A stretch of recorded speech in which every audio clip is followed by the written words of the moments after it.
Recently, I received the testimony of Marco, a freelance photographer who agreed to document a witchcraft ritual in the mountains of Oaxaca. What his camera captured that night haunts him to this day.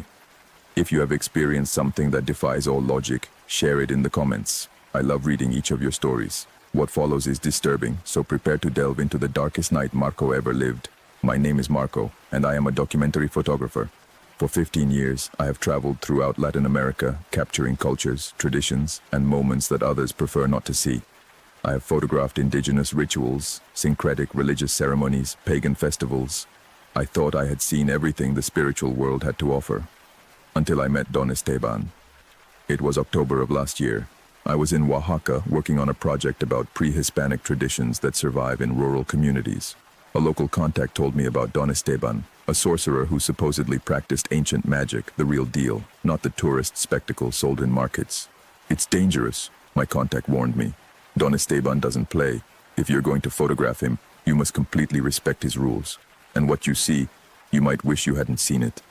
Of course, that only heightened my interest. I had documented ayahuasca shamans in Peru, santeros in Cuba, curanderos in Guatemala. I knew how to navigate those circles, how to show respect while capturing powerful images. I found Don Esteban in a small village called Santa Maria Yavesia, hidden in the mountains. His house was a modest adobe structure with a garden full of plants I didn't recognize. He was in his 70s, sun-weathered skin, deep black eyes that seemed to see right through me. "Are you here to mock what you don't understand?" was the first thing he said to me in Spanish with a strong Zapotec accent. "I come to document with respect. I have photographed sacred ceremonies before. I know how to behave." Don Esteban studied me for a long time. Those who came before photographed performances. I do not perform. What I do is real, and the real has consequences. I understand. No, you do not understand, but you will learn. He paused. You need to be present at 3 ceremonies. Just 3. After that, you will leave and never return. Do you accept? I accept. Then come tomorrow at dusk, and bring only your camera. No electronics that have batteries or chips. The old does not like the modern. That night, in my hotel room, I checked my equipment. I had an old analog Pentax camera that I had inherited from my grandfather. Perfect for this.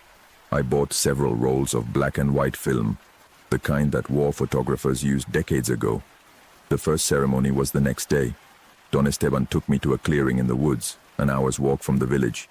There was a circle of ancient stones covered in moss and carved symbols that glowed faintly in the light of the sunset. "This is a cleansing," he explained. "A woman from the village is sick. The doctors cannot help her.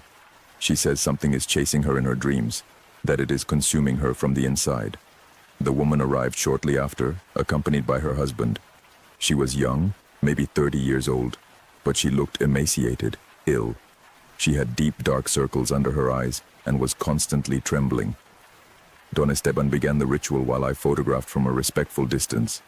He lit copal, the sweet smoke filling the clearing. He sang in Zapotec, words that sounded ancient, powerful. He passed herbs over the woman's body, tracing symbols in the air with a ceremonial knife. Through the viewfinder of my camera, I saw something extraordinary. Around the woman, barely visible as a distortion in the air, there was something dark. A shadow that did not correspond to any source of light. And while Don Esteban sang, that shadow writhed, as if it caused her pain. I quickly took photographs. The ritual lasted 2 hours. When it ended, the woman seemed better. The color had returned to her cheeks. She was no longer trembling. She thanked Don Esteban with tears in her eyes and left with her husband. "Did you see the shadow?" Don Esteban asked me. "Yes. I'm not sure what it was. It was what was killing her. A spirit sent by someone who envies her. Now she is free." He paused. "And you? Did you capture anything on your camera?" "I won't know until I develop the roll. When you do, you will see things that your eyes did not see. The camera captures more than the visible." That night I couldn't sleep. There was something in the ritual I had witnessed, an authenticity I had never felt before. It was neither acting nor psychological suggestion. He had seen something real. The second ceremony was 3 days later. This time it was different. "It's a pact," Don Esteban explained as we walked to a different place in the mountains. Deeper in the forest, where the trees grew so thick that hardly any daylight reached. A man wants power. He is willing to pay the price. What kind of power? The power to see the future, to know what is coming before it arrives. It's useful for business to avoid disasters, but it has a cost. We arrived at a natural cave on the side of a mountain. Inside there was a stone altar covered with black candles, animal skulls, and symbols painted with something that looked like blood. The man who wanted the power arrived at dusk. He was middle-aged, well-dressed, clearly wealthy. He looked nervous but determined. Don Esteban explained the rules to him. You will receive the gift of foresight. You will see 3 days ahead in time. But every time you use this gift, you will age a week. Your life will shorten with each vision. Do you still want it? The man hesitated for just a moment. Yes, the ritual that followed was darker than the first. Don Esteban sacrificed a black rooster, letting its blood drip onto the altar. He sang in a language that was neither Zapotec nor Spanish, something older, more guttural. The air in the cave became heavy, difficult to breathe. I photographed everything, my hands trembling slightly. Through the viewfinder, I saw something that froze my blood. There was another presence in the cave. Not human. It manifested as a dark, dense shape near the altar, pulsating with its own life. Don Esteban called to this presence, speaking to it with respect mixed with caution. He offered the blood of the rooster, the man's hair, and something else I couldn't see clearly. The presence seemed to accept. It moved toward the man, momentarily enveloping him. He screamed, not in pain, but in shock. When it was over, the man had glassy eyes, as if he were seeing something that no one else could perceive. It is done, said Don Esteban. Now go, and remember the price. The man stumbled out of the cave. I followed him with my gaze until he disappeared among the trees. Can you really see the future now? I asked. Yes, and he will regret it. They always regret it. The future is not meant to be seen. It changes those who know it. Don Esteban packed his ritual tools. Tomorrow will be the third ceremony, the last and the most dangerous. Dangerous how? We will invoke something ancient, something that should not be disturbed but that sometimes needs to be awakened. I need you to understand, in this ceremony, if something goes wrong, I won't be able to protect you. You will be alone with your camera and your decisions. What are we going to invoke? Here we call it the Devourer, a spirit that existed before the Spaniards arrived, before the Zapotecs built Monte Alban. It is old and hungry, but it is also just. It punishes those who deserve it. And why invoke it? There is a man in the village who has done terrible things. He has raped girls, killed those who stood in his way. The police do not touch him because his family has money and power. But the Devourer cannot be bought. That night, back at my hotel, I seriously considered not going to the third ceremony. I had gotten incredible photographs from the first two. I already had more than enough material for my project. Why risk it? But curiosity, that damned curiosity that defines my profession, was stronger. I had to see. I had to document. On the third night, Don Esteban took me to the most remote place we had visited. We walked for 3 hours, using only the light of the full moon to guide us. We arrived at a cenote, a natural well of black water surrounded by ancient rocks. This place is sacred, said Don Esteban. Here sacrifices were made in ancient times. The spilled blood has saturated the earth. That's why the Devourer can manifest here more easily than in other places. There were others present this time. 5 elders from the village, all dressed in white, all with serious expressions, and tied to a tree near the cenote, the accused man. He was large, burly, with an expression of absolute terror on his face.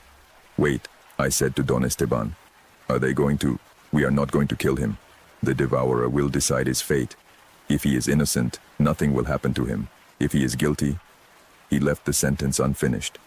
The elders formed a circle around the cenote. Don Esteban stood in the center, looking toward the black water. He began to sing, and the elders joined him.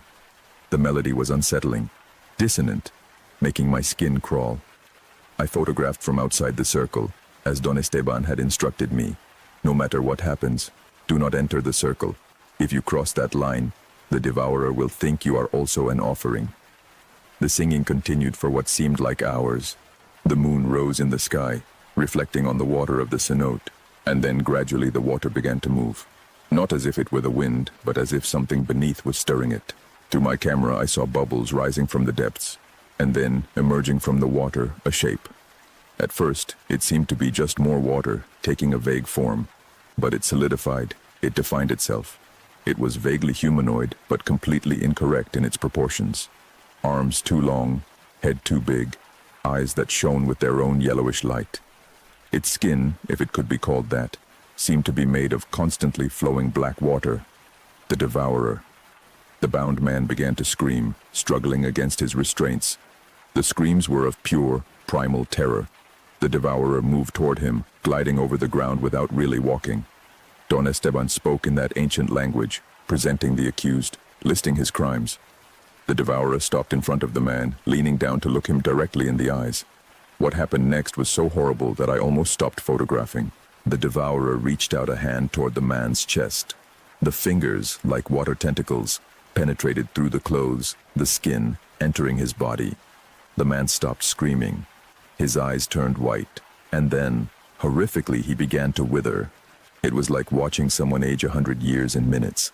The skin wrinkled, the hair turned white and then fell out, the muscles atrophied. In 5 minutes, what remained tied to the tree was little more than a mummified corpse. The devourer withdrew, satisfied with its judgment. It slid back into the cenote and disappeared beneath the black water, leaving only ripples that eventually calmed. The elders cut the bindings of the corpse and let it drop into the water. This is how it is always done, Don Esteban explained. The cenote claims the bodies of the guilty. They will disappear in days, completely consumed. He was in shock, barely able to process what he had witnessed. I had instinctively photographed everything, not really thinking about what I was capturing. "We're done," said Don Esteban. "You've seen the 3 ceremonies. Now go and don't come back. I need to develop these photographs." "Do it. But be careful with what you do with them. Showing this kind of truth to the world has consequences." I returned to the city 2 days later, with the 3 undeveloped rolls of film in my bag.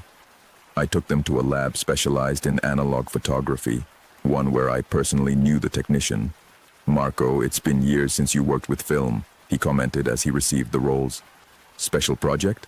"Something like that. Be very careful with these. They are important." We developed them together in the dark room. When the first images began to appear in the developing liquid, my technician let out a low whistle. "What the hell did you photograph?" The images from the first ceremony clearly showed the shadow around the sick woman, but it was more defined in the photograph than what I had seen with my eyes. It almost had a human shape, with claws reaching out toward the woman, as if it were embracing her, and his face, barely visible, was a grimace of pure malice. The images from the second ceremony were even more disturbing. The presence in the cave appeared as a dark, dense mass with what seemed to be multiple bright eyes, and in one particular photograph, one of those eyes was looking directly at the camera, as if it knew it was being photographed. But the images from the third ceremony, those were the ones that kept me awake for weeks.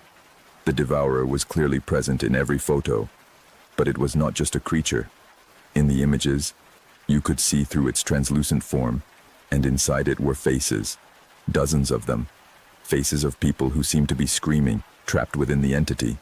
Souls of the guilty that I had judged throughout the centuries.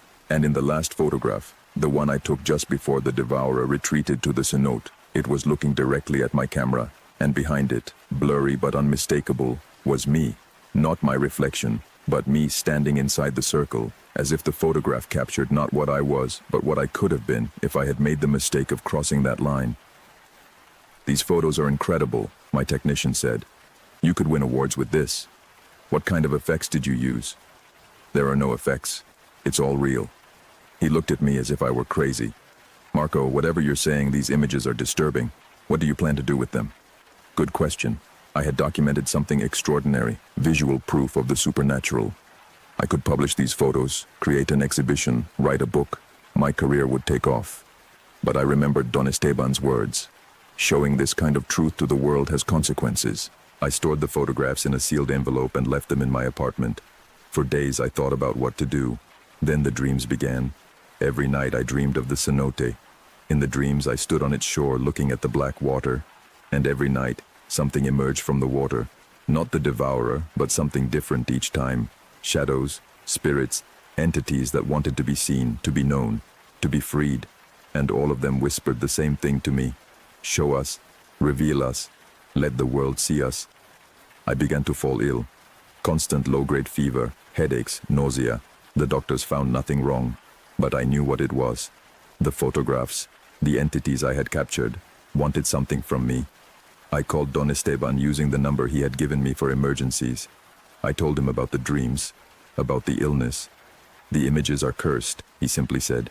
You captured something that was not meant to be captured. Now those entities have a connection to you through the photographs.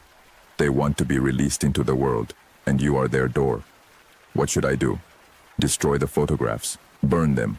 It's the only way to break the connection. But it's my job. It's the proof of everything I saw. Then keep one, just one, the one you consider most important. But the rest must be destroyed, or they will consume you. That night, I spread all the photographs across my table. There were 36 in total, 12 from each ceremony. Each one was extraordinary in its own way, showing aspects of the spiritual world that few people had seen and even fewer had documented. Choosing one was the hardest decision of my career. Finally, I selected a photo from the first ceremony. It showed Don Esteban with his arms outstretched, the copal smoke swirling around him, and the dark shadow being expelled from the sick woman. It was powerful, beautiful in its strange form, and less disturbing than the images of the devourer. I took the other 35 photographs to an empty lot outside the city. I burned them one by one, watching as the fire consumed the images of shadows, spirits, and ancient entities. As they burned, I felt something release. A pressure that had been in my chest since I revealed the photos gradually eased. The dream stopped that night. The fever disappeared the next day. But I had learned my lesson. There are truths that are not meant to be widely shared. Secrets that must remain in the shadows. Not everything that is real should be revealed. The only photograph I kept is now in my safe deposit box. I have never shown it publicly. I have never published it. Sometimes I look at it, remembering that night in Oaxaca, remembering that the world is much stranger and darker than most people want to believe. And sometimes, when I look at that photograph under the right light, I swear the shadows in it move slightly, as if the entities I captured were still there, trapped in that frozen moment, waiting. I have continued my work as a documentary photographer, but now I avoid certain subjects. I do not photograph real magic rituals, no document ceremonies that invoke spirits. I have learned that my camera, like any tool, has limits that should not be exceeded. 3 months ago, I received a message from someone in the town where I met Don Esteban. The message was brief. Don Esteban passed away peacefully. Before he died, he said to tell you that you chose wisely, that the doors you did not open are better sealed. I don't know if Don Esteban really said that or if it was the messenger's invention, but the words gave me a strange comfort. I had been on the edge of something vast and dangerous, and I had stepped back just in time. Sometimes I think about those photographs I burned, about the images of the devourer, about the faces trapped within its form. I wonder what would have happened if I had published them. Would the world have taken them seriously or dismissed them as photographic tricks? Would more people have sought out Don Esteban and others like him, asking for power, revenge, forbidden knowledge? I don't know, and I'm glad I don't know, because some questions are better left unanswered. Some doors are better left closed, and some truths are better left in the darkness where they belong. But I have that one photograph. My reminder that magic is real, that spirits exist, that the invisible world is right next to the visible one, separated only by a thin veil that sometimes in certain places, under certain circumstances, becomes transparent. And every time I look at that photograph, I remember Don Esteban's warning. The camera captures more than the visible. He was right. My camera captured truths that should never have been seen. And although I destroyed most of those images, the memory remains. Imprinted not on film, but in my mind. Impossible to burn.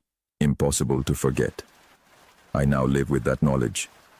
With the certainty that we walk surrounded by forces we do not understand. That our rational and orderly world is just a thin layer over something much older, wilder, more dangerous. And although I no longer photograph those hidden worlds, I know they are still there. In remote mountains of Oaxaca, in dark cenotes, in forgotten caves. Waiting for those who are curious enough or foolish enough to seek them out. I was both, and I was lucky to return.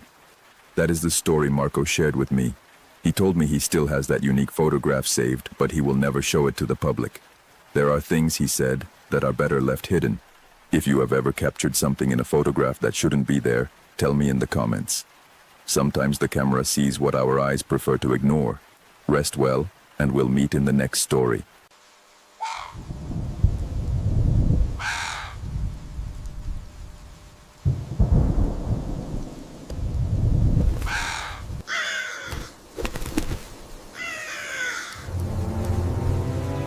A follower wrote to me from a small village in the mountains of Guatemala with an experience that has haunted him since childhood.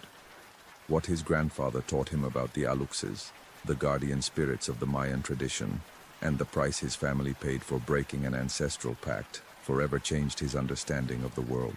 If you have grown up in rural towns where ancient traditions are still respected and have witnessed the consequences of ignoring them, tell me in the comments. This is the story of Miguel and the guardians who never forgive.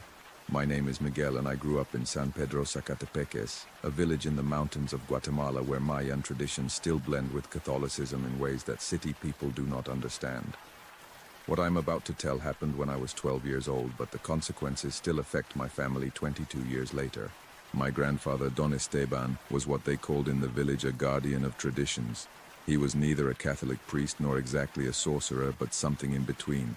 He knew the ancient rituals, spoke Quiche fluently, and more importantly, knew how to communicate with the aluxes. The aluxes are difficult to explain to someone who didn't grow up with these stories. They are not exactly goblins like in European tales, although people sometimes translate them that way.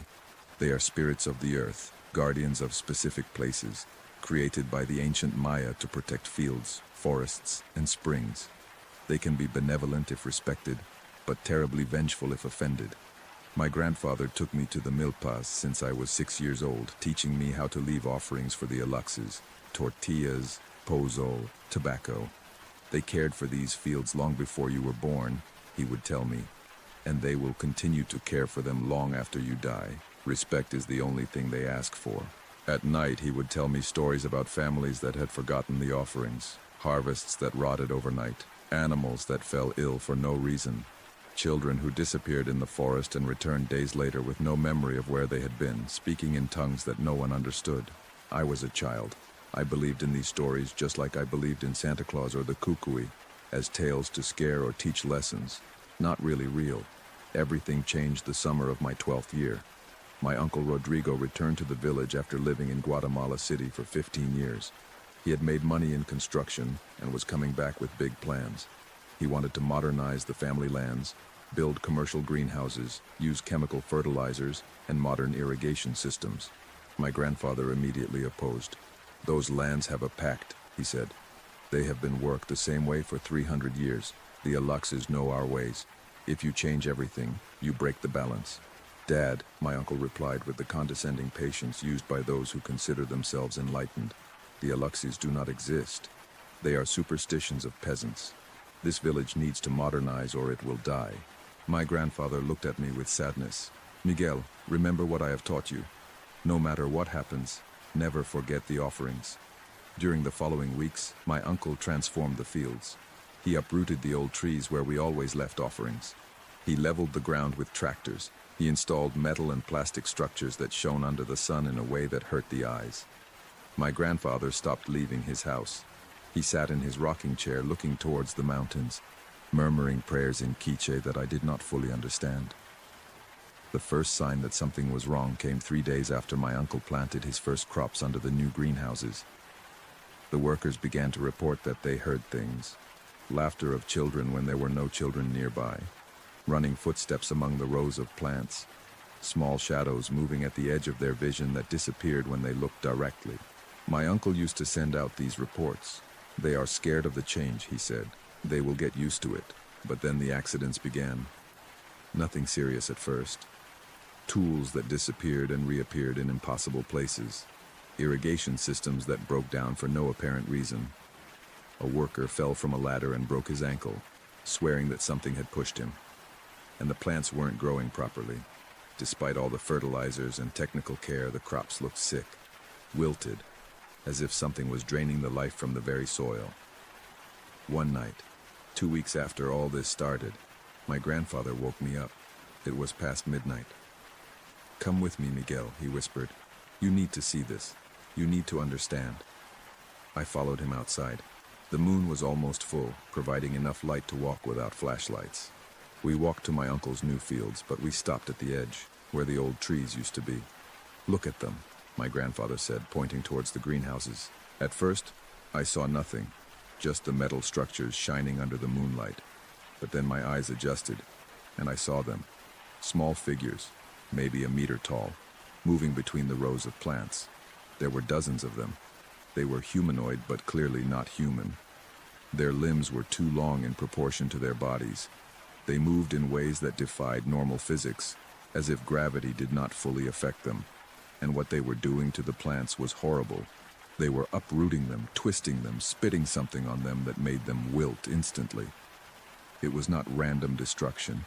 It was deliberate, methodical, vengeful. "The Aluxes," I whispered. "Yes," my grandfather confirmed. "They are furious. Your uncle destroyed their sacred places without asking for permission, without making offerings of apology. Now they are taking their revenge." "What can we do?" My grandfather sighed deeply. "I can try to negotiate, but I don't know if they will listen to me. The damage is already done." For the next 3 days, my grandfather performed rituals. He burned copal, spilled pozol in the corners of the fields, and spoke in Quiche for hours. I helped him, following his instructions exactly, leaving offerings of tobacco, cacao, and honey in the places he indicated. My uncle looked at us with disdain mixed with worry. His fields were dying, and no amount of chemicals or agricultural experts could explain why. On the night of the 3rd day of rituals, my grandfather finally received an answer. We were in the field with candles forming a circle when it appeared. Not one of the small Alexes I had seen before, but something larger, older. It was about 1.5 meters tall, dressed in what appeared to be clothing woven from leaves and bark. Its face was almost human, but with features that were slightly off. The eyes too large, the mouth too wide. It spoke in Quiche, its voice resonating in a way that you felt in your bones more than in your ears. My grandfather translated as they conversed. "It says the pact is broken," my grandfather explained to me. "The lands are no longer protected, but there is a way to restore the balance." "How?" My grandfather swallowed hard, his eyes filling with tears. "They want a sacrifice, not blood like in ancient times, but something valuable. Someone from the family must leave the land forever, abandoning all claims, and the one who stays must become the guardian, continuing the traditions without fail for the rest of their life." "I will go," said my uncle, who had secretly followed and witnessed everything. His voice trembled. "I caused this. I will pay." The elder Alex nodded slowly. But then he pointed at me and spoke directly. My grandfather translated, his voice broken. "He says the boy must choose. He can go with his uncle to the city, away from this land, and live a modern life without the burdens of traditions, or he can stay, learn the ancient ways, and become the next guardian when I die." I was 12 years old. It was an impossible decision. But looking at my grandfather, seeing the tears in his eyes, knowing how much traditions meant to him, knowing that without a guardian the Aluxes could become even more vengeful, I made my decision. "I'll stay," I said. The great Alex studied me with those large, inhuman eyes. Then he nodded and spoke one last time before fading into the air. "He says you have chosen wisely," my grandfather translated. "The pact will be renewed, but with stricter conditions. There must never be tractors on this land again. No more chemicals, no more modern constructions, only the old methods. And the offerings must be made not once a week, but every day, without fail. Not a single day can be omitted." My uncle sold his modern equipment at a huge loss. He left the village a week later and never returned, not even for my grandfather's funeral 5 years later. During those 5 years, my grandfather taught me everything. How to read the signs in nature, which plants to use for which rituals, how to speak with the Aluxes, although never directly as he could, only through offerings and ritual gestures. And every day without fail, we made the offerings. Fresh tortillas, pozol, tobacco, in specific places at specific times. It was exhausting. It meant I could never leave the village for more than a day. I could never go to parties in neighboring villages. I could never have a normal teenage life. My schoolmates teased me. They called me the sorcerer, the crazy one from the Milpas. I left school at 14 because the offerings took so much time that I couldn't fulfill both responsibilities. My grandfather died when I was 17. On his deathbed, he grasped my hand with weakened strength. "Forgive me," he whispered. "Forgive me for tying you to this, but someone must do it. Someone must maintain the balance." "I know, grandfather. I understand. If you ever want to leave it, if you want to be free, there is a way, but it has a terrible price." He explained the ritual to me. I could transfer the responsibility to another willing person in the family, but that person had to fully accept it, understanding everything, and the one transferring the burden would lose something in the process. Memory, years of life, something valuable. The Aluxes did not allow you to simply abandon a pact without consequences. For the next 16 years, I continued the offerings. Every day, without fail. I married a woman from the village who understood and accepted my role. We had 2 children. I teach them the ancient ways, but I have not yet asked them to take on the burden. The fields thrive under my care. Our harvests are the best in the region, even though we use only traditional methods. Other farmers ask me for my secret. I can't really explain it to them. How do you explain that it's because every morning at dawn you leave tortillas for invisible spirits? Sometimes I see them, the Aluxes, especially during the harvests. Small figures moving among the plants, touching them with what seems to be affection, protecting from pests, guiding the rainwater to where it is most needed. And sometimes the elder Alux appears. He doesn't speak anymore, but he nods when he sees me, a recognition that I am fulfilling my part of the pact. But I am 34 years old now. I am tired. The weight of the daily offerings, of never being able to leave the lands, of knowing that if I forget just one day the consequences could be catastrophic, is overwhelming. My eldest son is 12 years old, the same age I was when I made my choice. And I see the question in his eyes when he accompanies me to make offerings. Why do we do this? Does it really matter? Couldn't we just stop? I have considered the ritual my grandfather explained to me, transferring the burden. But how do I ask my son to accept this life? How do I steal his future, his freedom, as mine was stolen? And yet, what happens if I let the pact break? What the Aluxes did to my uncle's fields was just the beginning of what they can do when they are truly angry.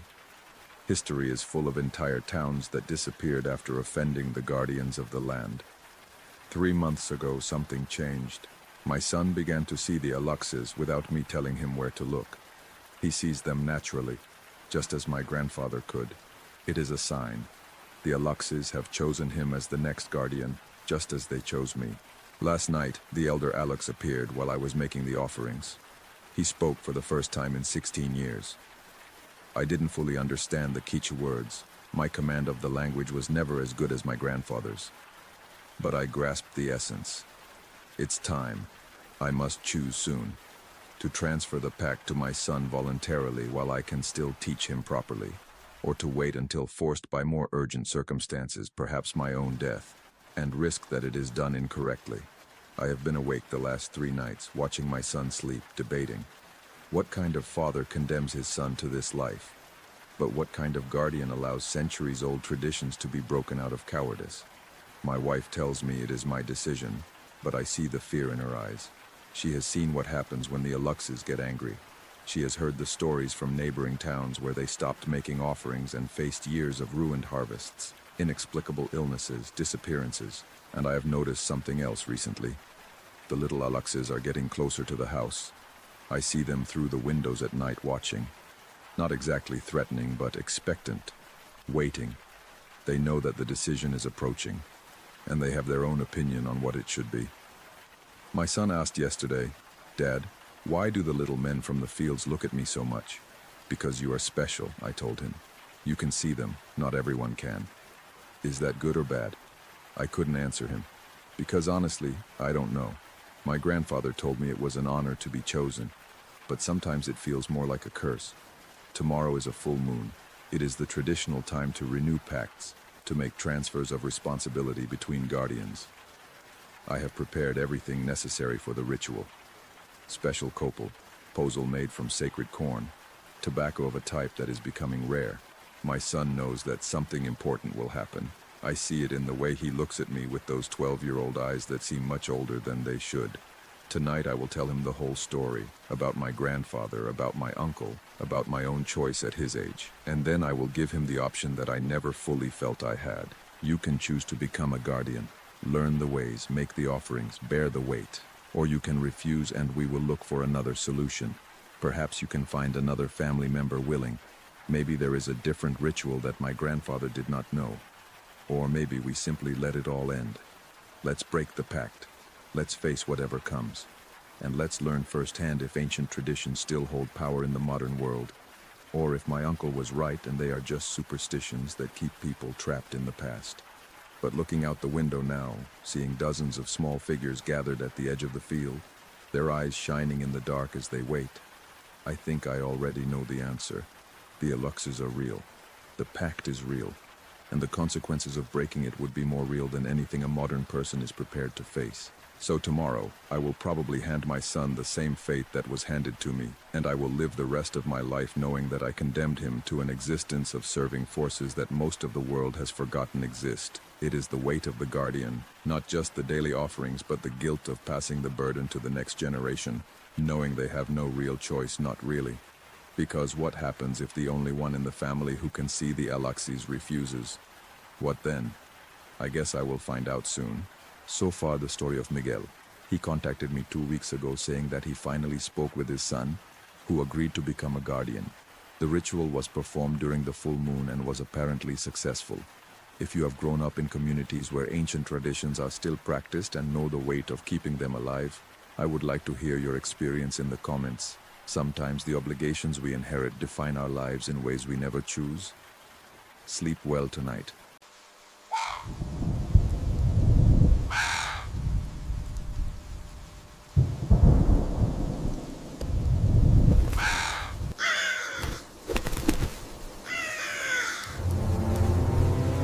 A few days ago, I received a message from a listener who signs as Daniel from Guatemala. He wrote to me that what he is about to tell happened to him when he was 47 years old. During a week he spent alone in a cabin in the mountains. He told me that he never believed in anything supernatural until that week, and that now he can no longer say the same. If you have something similar stored away, you know where to leave it. This is what Daniel experienced the night something knocked on his door. I am an emergency doctor. 12 years working in emergencies teach you to distinguish what matters from what doesn't, to make quick decisions with incomplete information, and above all, not to let yourself be carried away by panic when everything seems to indicate that panic would be the reasonable response. That which I learned at work has saved me many times in everyday life. But there are things for which that training is of no use. It all started because I needed to rest. 12 years in emergency services leave a fatigue that cannot be cured with a long weekend. It is a fatigue that accumulates in layers, like sediment, until one day you look in the mirror and see someone who functions properly, but has been functioning for a long time without really being there. My boss suggested I take a week off. My body had been asking me for the same thing for months. A colleague lent me his cabin in the mountains of Guatemala, a small, cozy construction at almost 2,000 meters high, surrounded by pines and with no close neighbors. No cell signal, with Wi-Fi only via satellite that worked intermittently. The idea was to completely disconnect. I arrived on a Sunday afternoon. The cabin was exactly what I needed.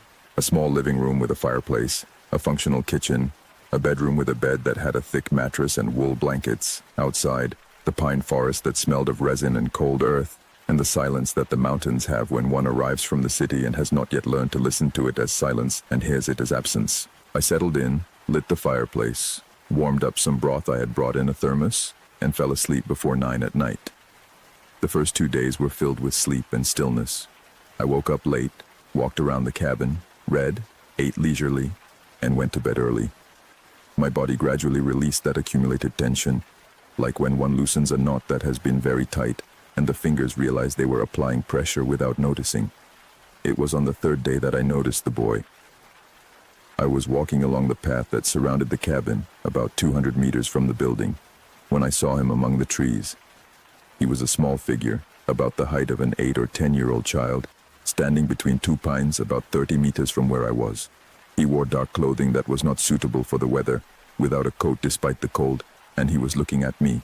I stopped. I waved my hand in greeting. The figure did not respond. He remained still, looking at me. I walked a few steps in his direction. When I reached the spot where he had been, there was no one. Just the pines and the ground covered with needles and the silence of the forest. I searched with my eyes in all directions. There was no child. There was no figure. I returned to the cabin, not quite understanding what I had seen. The eye deceives in the forest. Shadows create shapes. The contrast between the light filtering through the trees and the shaded areas produces illusions that the brain interprets as presences. I had an explanation and I applied it to myself. That night, while reading by the fireplace, I heard knocks on the door. They were not urgent knocks or from someone needing help. They were 3 slow, spaced knocks, with the deliberate cadence of someone who knows you will hear them and is not in a hurry. Knock, pause, knock, pause, knock. I stood still for a moment, listening. There were no more knocks. I got up, took the flashlight, and opened the door. The porch of the cabin was empty. The dark forest beyond the light coming from the open door. The cold of the night rushed in, with that smell of pine and dampness that the mountain forest has after the sun goes down. There was no one. I checked the perimeter of the cabin with the flashlight. Nothing. I closed the door and returned to the chair by the fireplace. I didn't sleep well that night. The next day I went down to the nearest town, which was a 40-minute walk away, to buy a few things I needed. The town was small, with a store that also served as a hardware store and an informal information point for everything happening in the area. The man who ran the store was named Don Aurelio. He was older, with the build of someone who has spent their whole life at altitude, and had the calmness of someone who doesn't need to fill silences with words. While I was paying for what I had bought, I casually mentioned that I had seen a boy in the woods near the cabin. Don Aurelio stopped counting the change. He looked at me. "What was the boy like?" he asked. I described what I had seen. His height, the dark clothes, the way he stood still looking at me. Don Aurelio finished counting the change and placed it on the counter. "And did he knock on your door?" he said. I stood still. "How do you know that?" "Because he always knocks," said Don Aurelio. "That's what he does." "Who is he?" Don Aurelio leaned against the counter with his arms crossed and looked at me with the patience of someone who has had this conversation before and knows that the person on the other side is not going to fully understand, but deserves to know. "In this place, they call him the boy of the forest," he said. "He has been here longer than any of us who live now.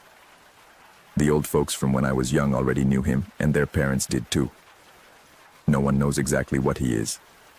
Some say he is the spirit of a child who died in the forest long ago. Others say he was never a child, that he only takes that form because it is the one that works best to get close."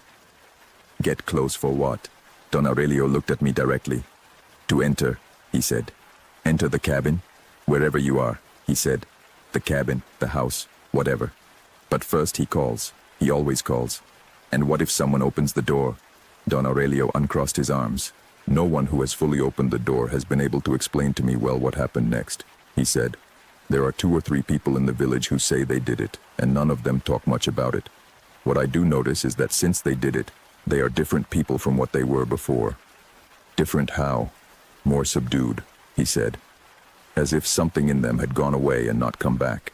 I returned to the cabin with that conversation in my head and with a discomfort that I tried to analyze with the objectivity of the doctor I am. What Don Aurelio described was local folklore, the kind of story that small towns build around experiences that cannot be explained any other way. The child I had seen in the woods could be anything. The shadows among the trees, the fatigue, the mind that has been under pressure for months, and that, in rest, begins to process everything accumulated in ways that seem external but are internal. I convinced myself reasonably well. Until that night. The knocks came at 11:40. 3 knocks, the same cadence as the night before. Knock, pause, knock, pause, knock. This time I didn't get up immediately.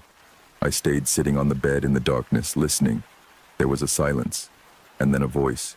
It was the voice of a child, high-pitched, clear, completely inappropriate for the hour and the place. It came from the other side of the door, from the porch. "Sir," said the voice. "Sir, I'm cold." I remained absolutely still. The voice had something that didn't match what it was saying. The words were simple. The request was that of any child lost in the cold.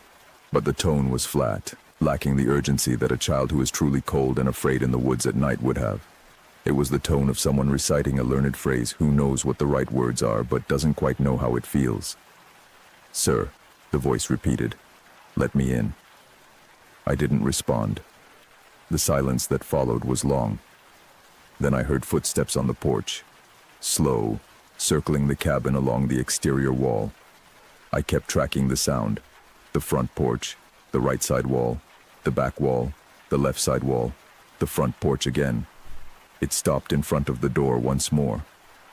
"Sir," said the voice, "I know you're awake." It was right, obviously, but the fact that he said it, that he chose to say it, gave me a chill that had nothing to do with the temperature.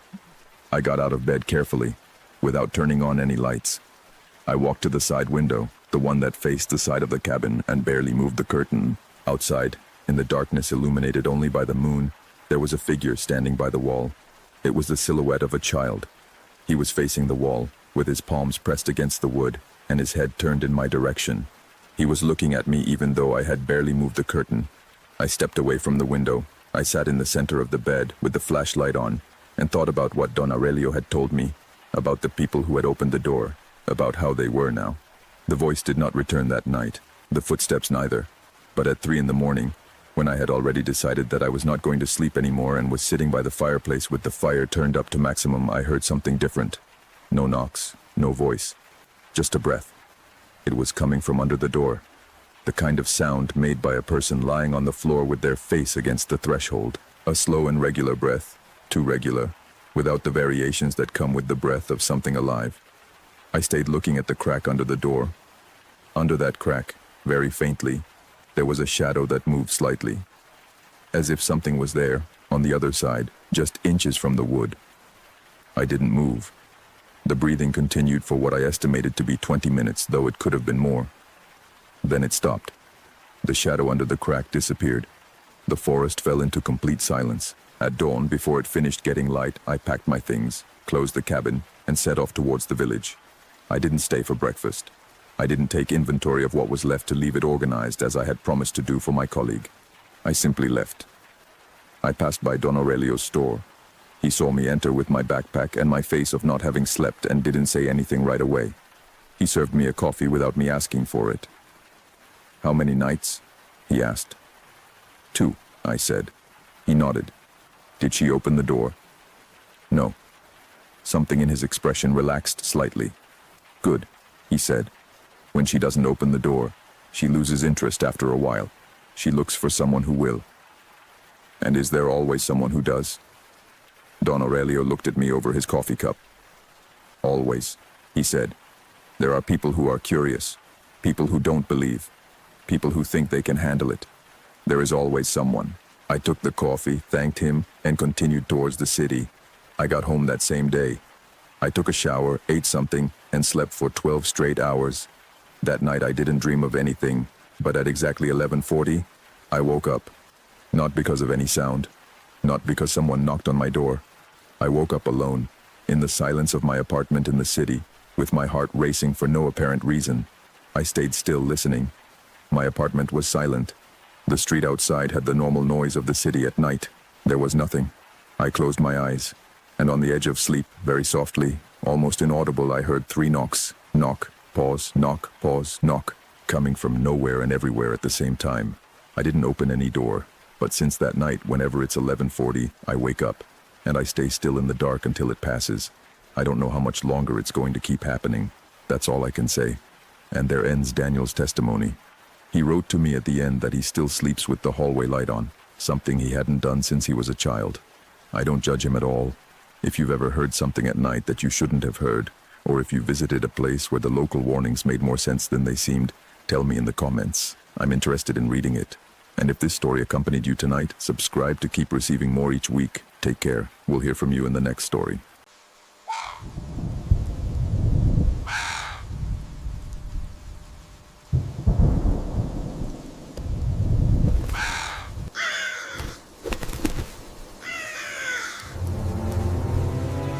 I received this message 3 weeks ago from a follower named Isabel, and I read it twice before deciding that I had to narrate it. Isabel is 41 years old, lives in Chile, and what she told me happened when she was a child, at her grandmother's house in the countryside. She says that for decades she tried to convince herself that it was a dream, that childhood memory exaggerates and distorts. But there is a detail at the end of her story that does not allow her to keep believing that. If you also have a childhood memory that you could never explain, tell me in the comments. There is something about the fears we had as kids that stays etched in a different way. Now listen calmly. This is Isabel's story. I am 41 years old and I still can't look at a covered mirror without feeling my stomach drop to the floor. That is the first thing I want you to understand. I am not someone who gets easily scared. I have been working as a nurse for 15 years, and I have seen things in hospitals that most people would find hard to process. I am practical, straightforward, used to handling difficult situations without losing my head. But there is one thing, just one, that completely takes away that serenity from me. And it comes from when I was 9 years old, at my grandmother Clotilda's house, in the countryside south of Chile. I will tell it from the beginning because if the context is not understood, the important part does not have the weight it deserves. My grandmother Clotilde was my mother's mother, and she lived alone in a large wooden house about 40 kilometers from the nearest city. It was an old house, one of those built to last, with thick walls and small windows and a long corridor that led to the backyard where there was a vegetable garden and a chicken coop. My grandmother was 70 years old when I was 9, and she was a serious, quiet woman, with few words but much weight in each of them. She was not affectionate in the conventional sense. She didn't give hugs or say I love you, but there was something in her presence that felt like protection, like something solid to lean on. That summer my parents had to travel for work and left me for 3 weeks with my grandmother Clotilde. I didn't complain. I liked that house. I liked the countryside. I liked the freedom to explore the garden and the surroundings without the restrictions of the city. What I didn't like from the first time I visited when I was very small was the room at the back. The house had 5 rooms. My grandmother's, 2 for guests, one that she used as a storage room, and the room at the back, which was at the end of the hallway, with the door always closed. I had never seen that door open. I'd never seen my grandmother enter or leave there. When I was younger, I once asked her what was in that room, and my grandmother answered without hesitation, "Things that don't concern you." And that was it. In my grandmother Clotilde's language, that was equivalent to a lock and a warning written in red letters. That summer when I was 9, I was more curious than prudent. The first days passed with the pleasant normality of the countryside. I would wake up early, have breakfast with my grandmother in silence because she didn't talk much before 10 in the morning, go out to the garden, explore, come back for lunch, take a nap that I never wanted to take but that my grandmother insisted on. And in the afternoons I would sit on the porch to read or look at the sky, which in southern Chile has a color and depth that doesn't exist anywhere else. It was on the 3rd day that I noticed something about the back room. I was taking the mandatory nap, or rather pretending to take it, staring at the ceiling of the guest room where I had been set up, when I heard a sound coming from the hallway. It was a soft, rhythmic sound, like something brushing against the wooden floor. It wasn't exactly footsteps. It was more like the sound someone would make if they dragged their feet very slowly, without lifting them. I stayed still, listening. The sound moved down the hallway from one end to the other, and then it stopped. Then it started again. 3 times in total, always the same route, always ending at the same point, which, I calculated without getting out of bed, was right in front of the door to the back room. When I stepped into the hallway, there was no one there. My grandmother was in the kitchen. I could hear it by the sound of the dishes. The hallway was empty and silent under the afternoon light. I didn't say anything to my grandmother. In the following days, I heard the sound again at other times. Always during the nap, always that same slow brushing against the wood. One afternoon, I gathered my courage and stepped out into the hallway just when the sound was active, wanting to catch it in the act. The hallway was empty, but the sound continued for a few more seconds, now clearly in front of the door of the back room, although I could see no source. As if something without a visible form continued to move through that space. Then it stopped, and in the silence that followed, from behind the closed door, I heard a knock, just one, soft but perfectly audible, as if someone had pressed the palm of their hand against the wood from the other side. I ran to the kitchen. My grandmother looked at me when I entered, and something in her expression indicated to me that it was not surprise that I saw in her. It was something more like recognition, as if she knew exactly where I had been running from and why. "Did you see anything?" she asked me directly. I heard, I said, in the hallway, a sound. My grandmother nodded once, very slowly. Sit down, she said. I sat at the kitchen table. My grandmother dried her hands on her apron and sat across from me. She looked at me for a moment before speaking, with that way of hers of weighing the words before letting them go. What you heard won't hurt you, she said. But you have to listen to me carefully.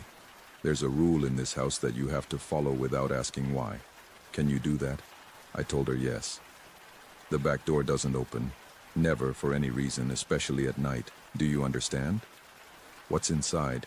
I asked, because I couldn't help it. My grandmother looked at me. A mirror, she said. I waited for her to say something more. She didn't. Just a mirror? A covered mirror, she said. Covered with a black cloth, and it has to stay that way. As long as it's covered, what's inside stays inside. Do you understand me? I didn't understand, but I nodded. If ever, for any reason, you find that cloth fallen, you leave the house and call me. You don't stand there looking. You don't get close. You leave and call me. Is that clear? Yes, Grandma. My grandmother looked at me for a moment longer, as if checking that I really understood, and then she got up and returned to her things as if the conversation had been perfectly normal. That night I didn't sleep well. I was left thinking in front of the mirror about why a covered mirror in a closed room could be something that required rules and warnings. I had seen covered mirrors in other houses, always with practical or superstitious explanations that hadn't seemed unsettling to me, but something in my grandmother Clotilde's tone, something in the way she chose each word, told me that this was different. The next day in the morning, while my grandmother was in the garden, I approached the back room. I stopped in front of the door. It was a dark wooden door, old, with no visible particularity. The handle was made of iron, the old-fashioned kind, cold to the touch when I brushed it with my fingers. I put my ear against the wood. Silence. But a silence that felt full, like the silence of a room where someone is holding their breath. I stepped back. 4 more days passed without news. The sound in the hallway did not return.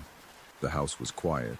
My days had their pleasant routine, and I began to convince myself that I had scared myself unnecessarily, that the sound had some logical explanation, that the conversation with my grandmother had been exaggerated by my childlike imagination. Then, the night of the storm arrived. It was a Thursday. The sky closed in the afternoon, and by 8 at night it was raining with an intensity I had never seen in that area, with thunder shaking the windows and lightning illuminating the field in white flashes.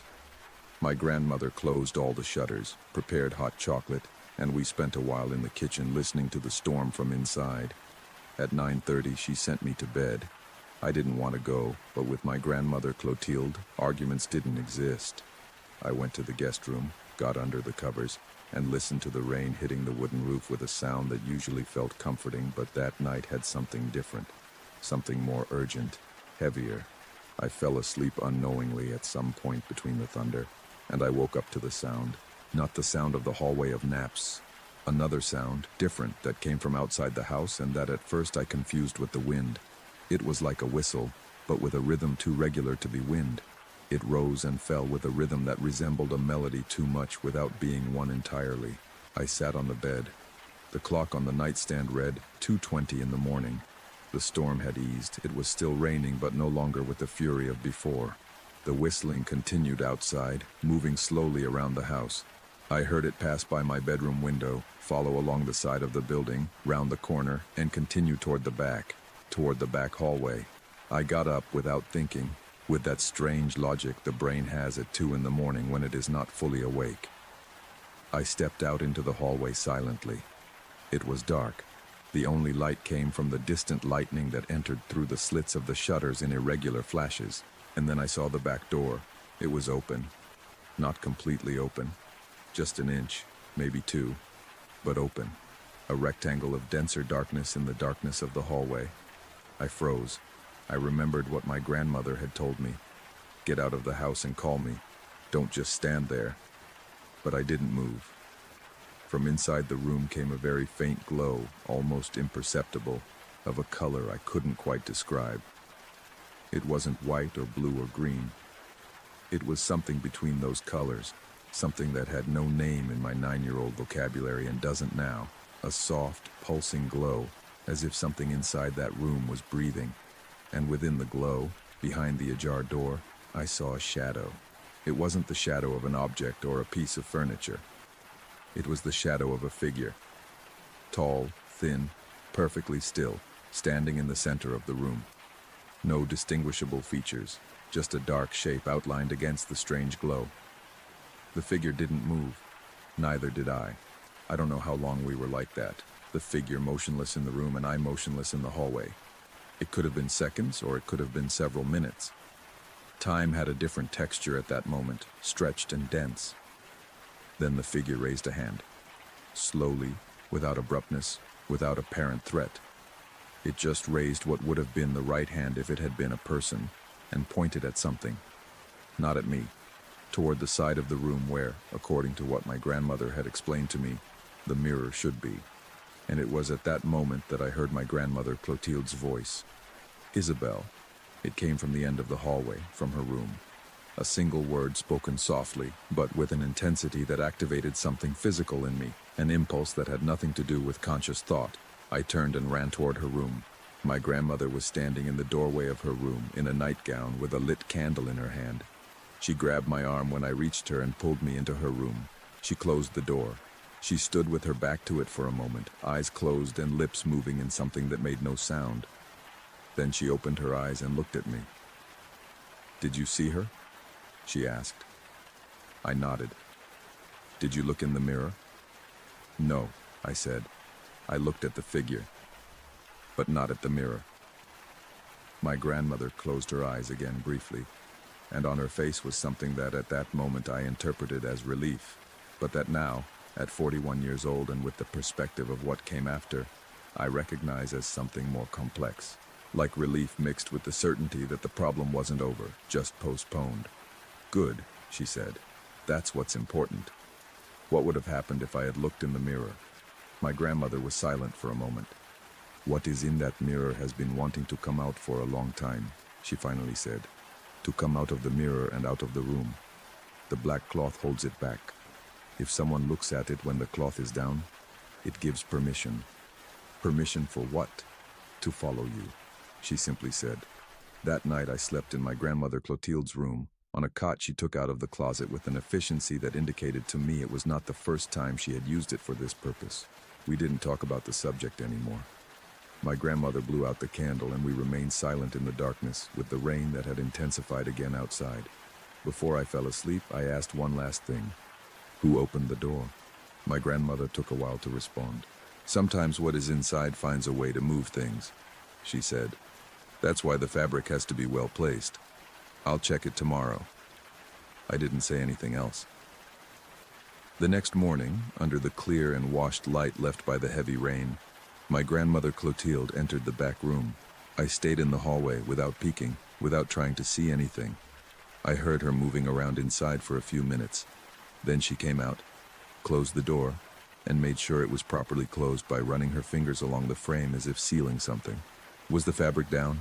I asked. "Halfway," she said. "It's fixed now," and she didn't talk about it for the rest of my stay. I went back to my parents' house 2 weeks later without having mentioned it to anyone. I didn't tell my mother. I didn't tell my friends.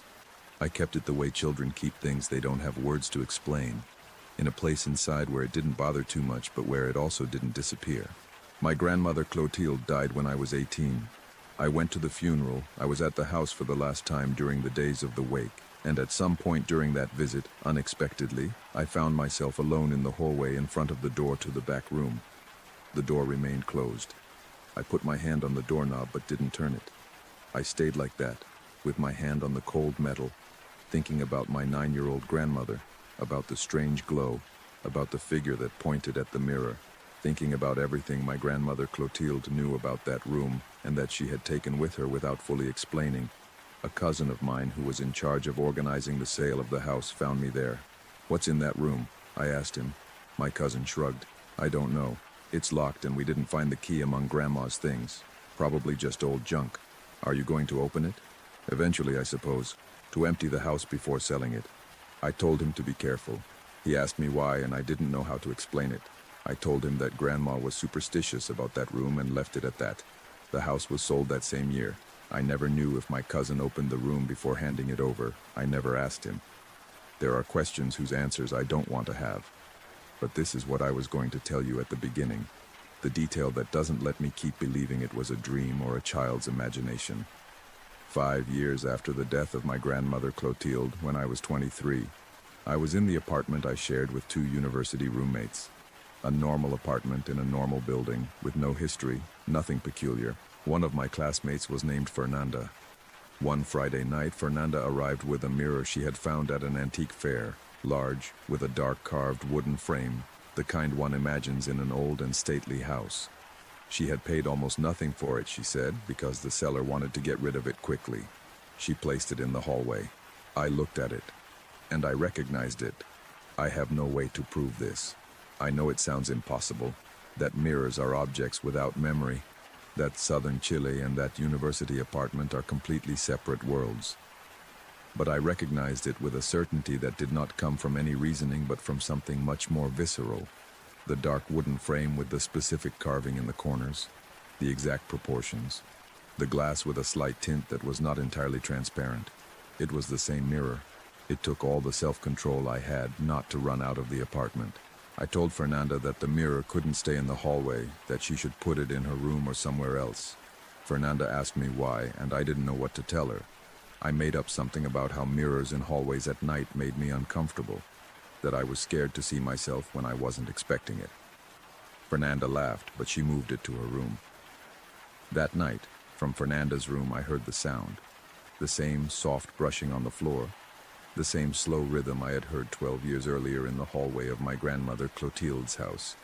The next morning, before Fernanda woke up, I took the mirror from her room, wrapped it in the thickest sheet I could find, and took it out of the apartment. I put it in the street's garbage container. When Fernanda woke up and saw it wasn't there, I told her I had taken it for a while for something, that I would give it back to her. I never gave it back. I told her I had accidentally broken it and paid her what it had cost. I didn't explain it to her. I wouldn't know how. The sound did not return after the mirror left the apartment. That was 18 years ago. I am a nurse. I am practical. I deal with reality every day in its most concrete and undeniable form. But I have no way to explain that mirror. Somehow I don't understand. Made its way from the back room of my grandmother's house to the antique fair of a city 300 kilometers away. I have no way to explain the sound, nor the glow, nor the figure that pointed towards it that stormy night. All I have is the rule my grandmother Clotilde gave me, which I have found works over all these years. As long as it is covered, what is inside stays inside. I don't know where that mirror is now. In some landfill, I suppose, or maybe someone picked it up before the garbage truck arrived. Maybe it's at another antique fair, with another low price, with another seller who wants to get rid of it quickly without knowing why she has that urgency. I hope that whoever has it now never removes the fabric. I hope that if they do remove it, they never look. And so ends Isabel's testimony. She wrote to me that since that university apartment, she hasn't entered any room with a covered mirror. She says it's not exactly fear, but respect. The difference between the two, according to her, is that respect doesn't paralyze you. It just reminds you that there are rules that exist for a reason, even if no one has fully explained them to you. I find it a very honest way to carry something like that. If you also have an object, a place, or a childhood experience that you never managed to fully explain, write to me. Those are the stories that resonate with me the most. Sleep well tonight, and take care of yourself.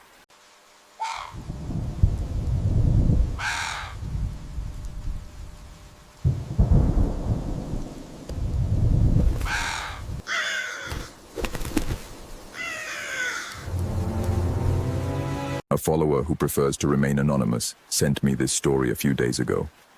They told me they had never shared it with anyone, that for years they thought that if they put it into words, it would become more real than it already was. In the end, they decided to write it down. And I decided to share it with you because there is something about this tale that feels different from the others. Closer. Harder to ignore. If you also have a hidden experience that no one has heard, the comments are open. This is a space for that.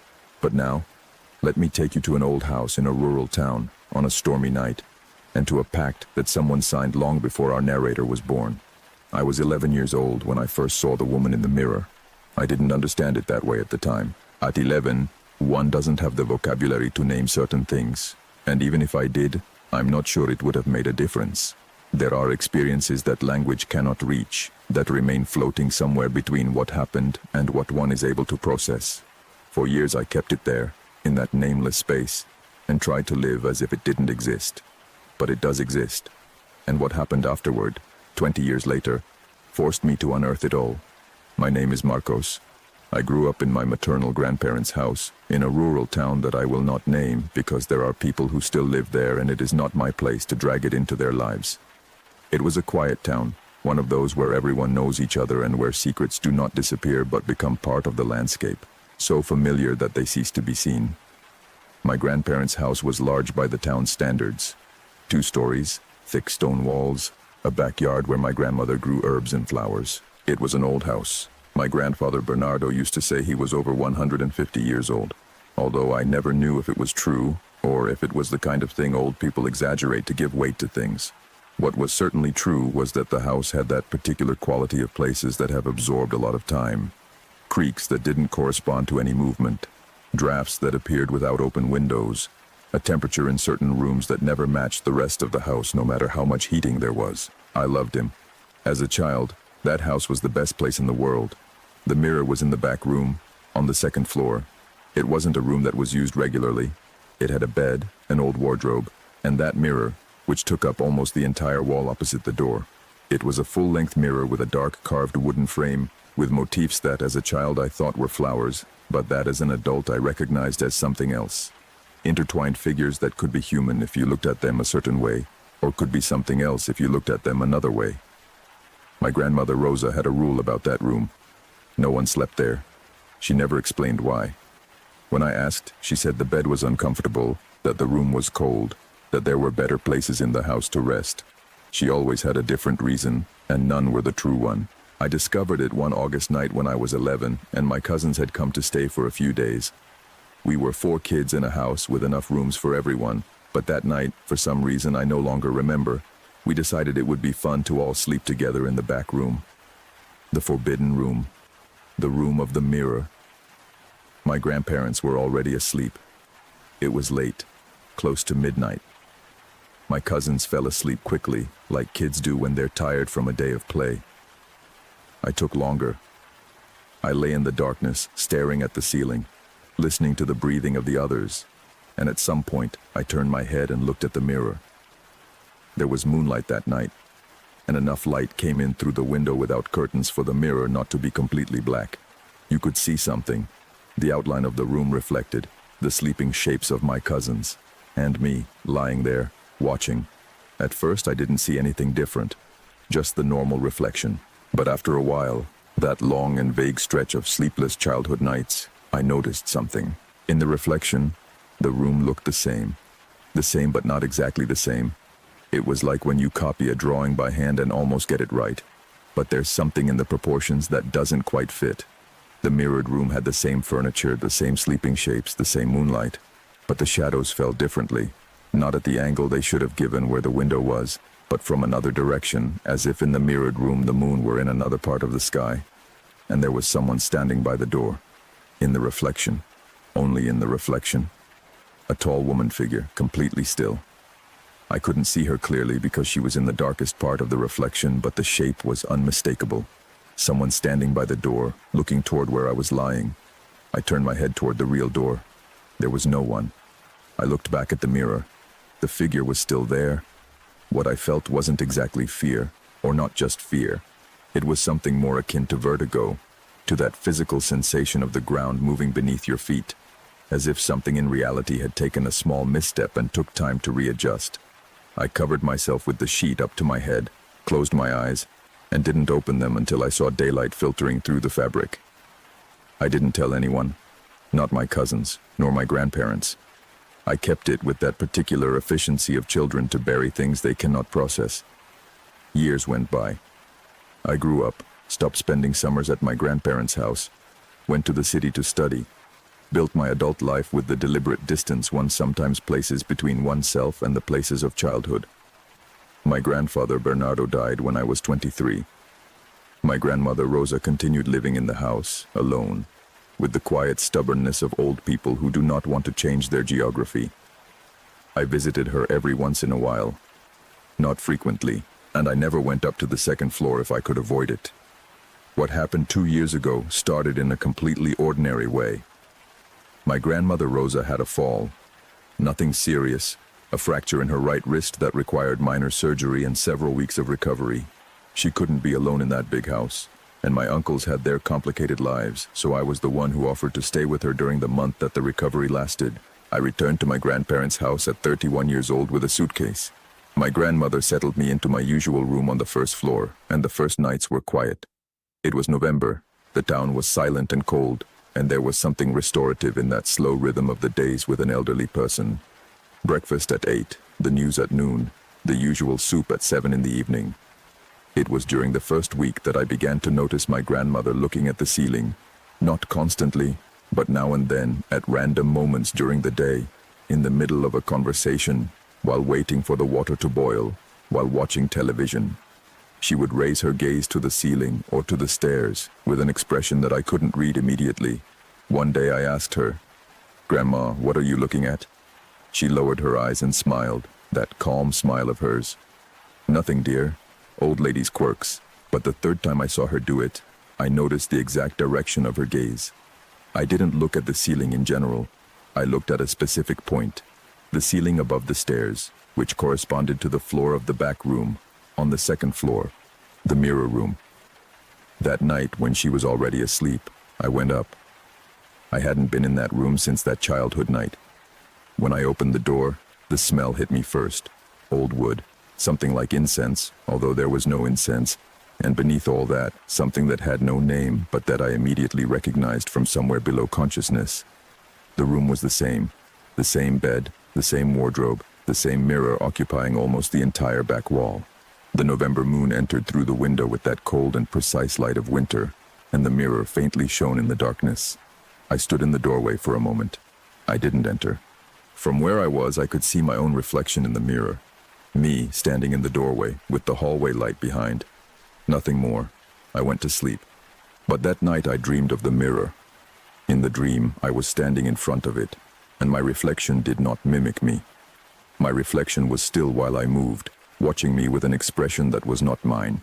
And at one moment it opened its mouth and said something I did not get to hear because I woke up suddenly with my heart racing and the room of my childhood wrapped in familiar darkness. I sat up in bed and waited for my heart to calm down. And then I heard it. From above. From the back room. A soft, almost imperceptible sound that took me several seconds to identify. It was like the brushing of something against a glass surface. Slow, rhythmic, as if someone from the other side of the mirror was running their fingers along the surface. I remained completely still, listening. The sound continued for perhaps 2 minutes, and then it stopped. Absolute silence. I did not go up that night. I stayed sitting on the bed until dawn, and when light finally started coming in through the window, I breathed and decided that I would talk to my grandmother. Breakfast was normal. She was in a good mood, happy to have company, asking me about my job and my life in the city. I let her talk, and when there was a natural silence, I asked her, "Grandma, what's in the mirror in the upstairs room?" The silence that followed was different from normal silences. It was a silence with weight. My grandmother Rosa carefully set the cup down on the table, as if she needed to do something with her hands to think. Then she looked at me with those small brown eyes of hers that had always seemed indecipherable to me. "Did you go up to the room?" she asked. "Only to the door." "Did you see anything?" "I heard something last night." She nodded slowly, as if that was what she had feared, and at the same time what she had hoped for somewhere. "Sit down," she said, even though I was already sitting. It was a way of saying, "What I am going to tell you requires you to be still," and he told me. The story was over 60 years old. My grandmother had kept it all that time, first because there were no words to tell it, and then because the words existed but the fear was greater than them. When my grandmother Rosa was 19 years old and had just married my grandfather Bernardo, they lived in that same house that had belonged to his family for generations. In the first year of marriage, my grandmother became pregnant. And in the 6th month, something went wrong. There was no doctor close enough. There was nothing close enough. That night, Alone with my grandfather in that village house, my grandmother lost the baby. What followed were dark months. The depression, the silence, the distance that sometimes settles between two people after a loss that neither knows how to name. And one winter night, my grandmother went up to the back room because it was the farthest from my grandfather's bedroom, and she wanted to cry without him hearing her. She sat in front of the mirror in the darkness, and without any intention, without any ritual, without knowing what she was doing, she spoke to the mirror. She spoke to her dead baby. She asked to see him. Just once. Just to know that he was okay, that he was somewhere, and that he hadn't simply vanished into nothingness. And the mirror answered her. It didn't show her the baby. My grandmother was very clear about that when she told me, with the precision of someone who has relived a memory so many times that she knows every detail. What appeared in the mirror was not her son. It was a woman who was not in the room, only in the reflection, standing behind where my grandmother was sitting. And that woman spoke to her. She told her that she could help her, that she could make the next pregnancy come to term, that she could protect the baby that would come. My grandmother, at 19 years old and with a broken heart, asked what she wanted in return. The answer was this: nothing of yours. Just leave the mirror where it is and don't cover it and don't take it out of the house. That was all. No blood, no complicated promises, no rituals, just that. My grandmother said yes. The following pregnancy came to term. My mother was born healthy. And then 2 more children came, also healthy. My grandmother fulfilled her part of the deal with the simplicity of someone paying a debt that seems fair. She left the mirror where it was, never covered it, never took it out of the house. But over the years, she began to notice things. The mirror not only reflected the room. Sometimes, at certain moments, at certain hours, it showed things that were not there. Not always the figure of the woman. Sometimes just shadows with the wrong fall. Sometimes the room empty but with the feeling that someone had just been there. And sometimes, very rarely, the woman again, standing in the reflection, looking outside. "Did it ever hurt you?" I asked her. "Never," my grandmother said. "In all these years, never." She paused. "As long as the mirror is there, it fulfills its part. It left us in peace." "But," I said, because there was a but in her voice even if she hadn't said it. She clasped her hands on the table. "Lately she has been more active. I hear her. You heard her last night. Before, months could go by without me noticing anything, sometimes years. But for the past few months there are nights when she makes a sound. And I am no longer young, Marcos." She looked at me. "I'm starting to think that when I'm gone, someone else will have to know what's in that room, so they don't make the mistake of taking out the mirror or covering it or doing something that breaks the agreement." What I felt at that moment was a mix of things that are hard to separate. Fear, yes, but also something more complicated. The understanding that that childhood night, what I saw in the mirror was real, that I hadn't imagined it, that I had spent 20 years carrying that nameless image and it turned out it had a name, it had a history, it had context. "What is it?" I asked. "What lives in that mirror?" My grandmother shook her head. "I never asked. When you're 19 and you're shattered and something offers you what you desire most, you don't ask what it is, you accept. And what if I asked it now?" She looked at me for a long moment. "I don't know. But if you decide to go up to that room, Marcos, you need to know one thing. Don't make any deals. Whatever it says, whatever it offers, don't accept anything. The deal I made was small and has been working for decades because it was small. A new deal with that thing, I don't know what it would entail. That night I didn't go up. But the next night I did. It was around 1 in the morning when I woke up again to the sound of that rubbing against the glass, this time longer, more insistent, as if something had decided that my patience had run out. I got up, climbed the stairs in the dark, and opened the door to the back room. The November moon filled the room with its cold light, and the mirror shone like a window into a place with different lighting. I stood in the doorway like the night before, and looked at my reflection. My reflection looked back at me. For almost a minute, just that. Silence. The room still, the mirror showing exactly what it should show. And then, in the reflection, I saw that something was changing behind me. I didn't turn my head. Something in me knew it without having to verify it. There was nothing behind me in the actual room. What I saw was only in the reflection. And what the reflection showed me was the figure of a woman materializing in the darkness at the back. taking shape like when the eyes adjust to the dim light, and the shapes that were once nothing become something. I saw her clearly for the first time. She was a middle-aged woman, or at least she seemed to be. Slim, with dark hair tied up, dressed in something that did not correspond to any particular era, or perhaps corresponded to all. Her face was completely ordinary, and that was the most disturbing part. There was nothing monstrous about her. It was a normal face, with dark eyes and an expression that could be described, if one had to choose a word, as patient. She spoke. I heard her not with my ears, but in the same way that sometimes one's own thoughts appear in the mind without being invited. You haven't been here in a long time. I don't live here, I said. Your grandmother is getting old. I know. When she is no longer here, the agreement will need someone to uphold it. I remembered what my grandmother had warned me. Don't make any deals. I'm just here to take care of her while she recovers, I said. After that, I go back to the city. You can go back to the city. The agreement does not require you to be here. It only requires that the mirror remains. What if I sell the house when my grandmother dies? It was more of a thought than a question, but I said it out loud. The figure in the reflection did not change its expression. The mirror can go with the house. As long as it remains in this world, the agreement holds. What if it breaks? What if there's an accident? That would be a problem for everyone. The "for everyone" hung in the cold air of the room with a particular weight. What would happen? Nothing that hasn't happened before in places where agreements are broken. I didn't respond to that. I kept staring at its reflection for a moment, and then asked something I hadn't planned to ask, but that came out on its own. What are you? For the first time since the conversation had started, something in the figure changed. Not in its expression, but in the quality of its stillness, like when a person who is pretending indifference slightly tenses a muscle. I am what remains when the deal was big enough. I didn't completely understand that. I still don't understand it. But there was something in that answer that seemed to me, in a strange way, honest. What do you want from me tonight? I asked. If it's not a deal, what is it? Just so you know, that when she is no longer here, you know. Not so that you do anything. Just so you know and don't make a mistake out of ignorance. I remained silent. The mirror cannot leave this house. It cannot be covered. It cannot be destroyed. If any of those three things happen, the agreement is broken, and what the agreement has kept contained for 60 years will no longer be contained.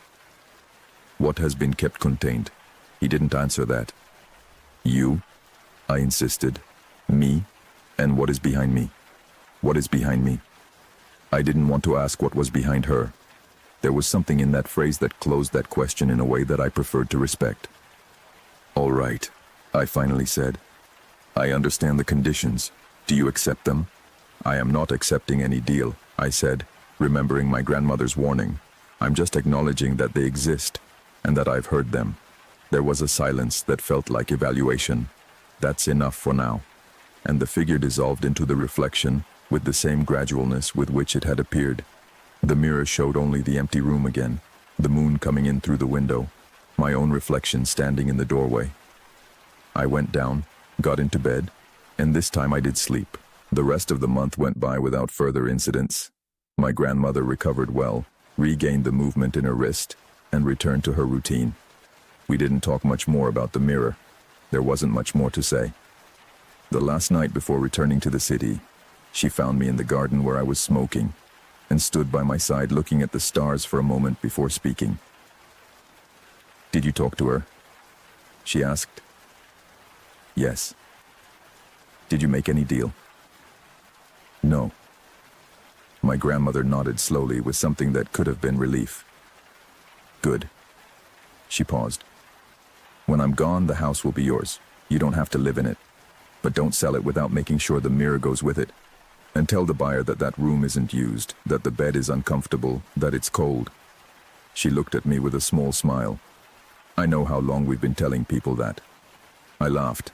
It was a strange laugh, a bit forced, but real. How much longer do you think this can be kept up? I asked her. She thought for a moment. The time it takes, I suppose. He shrugged with that calmness of someone who has had decades to make peace with something. Deals don't have an expiration date. They either hold or break. My grandmother Rosa died 8 months ago, peacefully, in her bed, without drama, as she had lived. The house passed to me. The mirror is still in the back room. I go to the village once a month, open the house, check that everything is fine, go up to the second floor, and peek into the room for a moment. The mirror reflects the empty room, the light from the window, my own reflection in the door. The figure hasn't appeared since that night, but the mirror, when I look at it from certain angles at certain times of the day, still shows shadows with the wrong fall. And I still haven't sold the house. This is where what this follower wanted to share ends. He told me that writing it was harder than he expected, not because of fear, but because he had to accept that for 30 years, he lived with something he couldn't see. That sometimes the most disturbing stories are not those of monsters, but those of agreements made out of necessity, which pass from generation to generation without anyone having fully chosen them. If this story resonated with you, let me know in the comments. And if you also have something hidden that no one has heard, you know there's a place for that here. Take care. We'll hear from each other in the next story.